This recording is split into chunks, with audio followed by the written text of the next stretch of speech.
Bonjour, alors ce petit vidéo va être consacré à présenter les gabarits.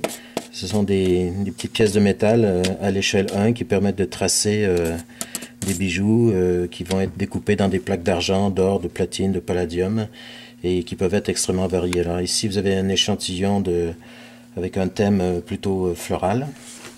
Je vais vous en montrer quelques autres. Ici, ce sont des gabarits qui ont des formes de cœur ou des formes de poire. Alors la particularité, c'est que très souvent pour les cœurs, j'utilise des cœurs en négatif. C'est plus facile à tracer et à tenir des ensembles. Et puis on peut les faire avec des dégradés de poire par exemple. Là il y a une étoile, une clé. Bon. Alors ça c'est un autre type de gabarit. Je vais vous en montrer une autre série qui sont des fleurs de lys. Fleurs de lys qui, contrairement à d'autres motifs, permettent énormément de création. C'est-à-dire qu'on est dans la fleur de lys, pourvu qu'il y ait un élément central et deux éléments à gauche et à droite symétriques, on peut arriver à créer énormément de pièces très variées. Alors une fois qu'un gabarit est fait et que l'on trace, le dessin est prêt une fois pour toutes et on peut reproduire tout en faisant des pièces qui sont entièrement à la main avec du métal laminé, donc de très haute qualité. Et c'est en plus les gabarits sont très agréables à fabriquer. Bon, je vous en montre encore un autre petit groupe. Ici ce sont des feuillages, donc des feuilles d'érable plutôt populaires au Canada, des plus grandes, des plus petites, des grandes feuilles, des feuilles ajourées, des tout petits feuillages, c'est extrêmement varié. Voilà. Et puis une dernière série qui sont des gabarits beaucoup plus gros qui ne rentrent pas dans les petits pots en question. Alors des cœurs, un tsuba japonais, des croix qui sont des bases de croix pour évêques ou pour les padrés dans l'armée canadienne. On peut même faire des gabarits de cuillères qui, une fois découpés avec des épaisseurs différentes, donc plus minces ici, plus épais, on peut arriver à faire des pièces assez étonnantes, toujours entièrement à la main. Alors, la démonstration que je vais faire, ça va être avec un petit gabarit de croix.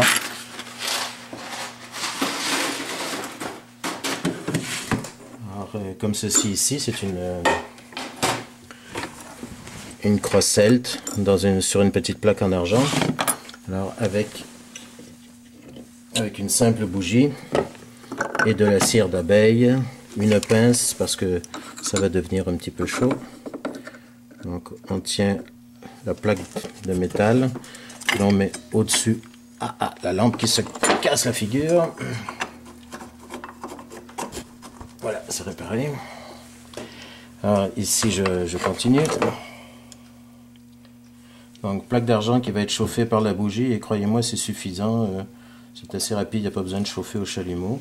Un petit bloc de cire d'abeille qui rapidement va fondre. Voilà, on voit que la cire fond.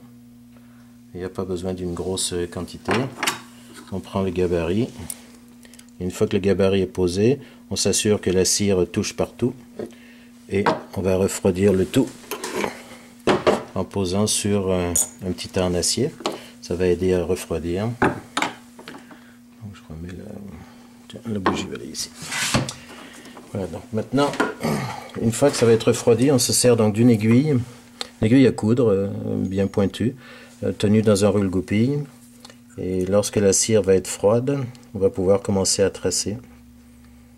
Et je vous montrerai après, quand on enlève la cire, à quel point le dessin est extrêmement net et très facile à suivre avec la scie. Ouais, de temps en temps, je vérifie si c'est encore chaud ou pas en mettant la pièce sur ma joue. Et si c'est bien refroidi, mais je ne sens plus de température. Voilà. Donc le tracé se fait comme ceci, en étant toujours sûr de bien toucher le coin de la base du métal qui touche à la plaque en argent. Voilà. Alors l'idéal c'est de ne passer qu'une fois, autrement on se retrouve avec un dessin qui serait hachuré et ça c'est pas joli.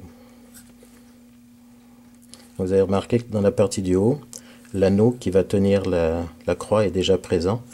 Ça permet à la fois d'éviter de faire une soudure et surtout on peut choisir de faire le bijou dans du plané qui ne sera pas recuit, donc il va lui donner une très très grande rigidité. Je continue, c'est bientôt dépassé la moitié.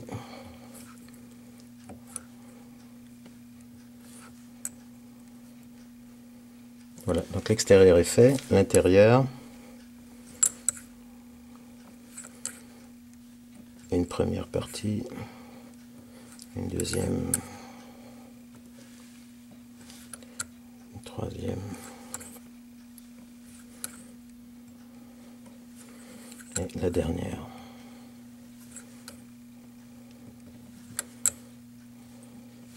Voilà. Maintenant on retourne à la bougie. On reprend la pince pour de nouveau faire chauffer.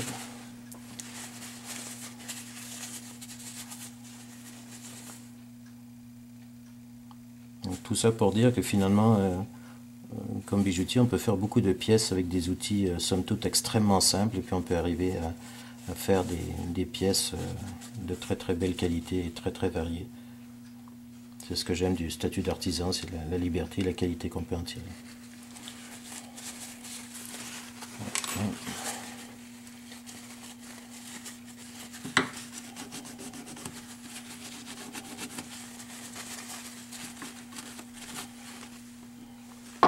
Donc on peut voir que le dessin est très précis et que ce sera facile à découper. Bon, là dans ce cas-là, il y aura 5 trous à percer.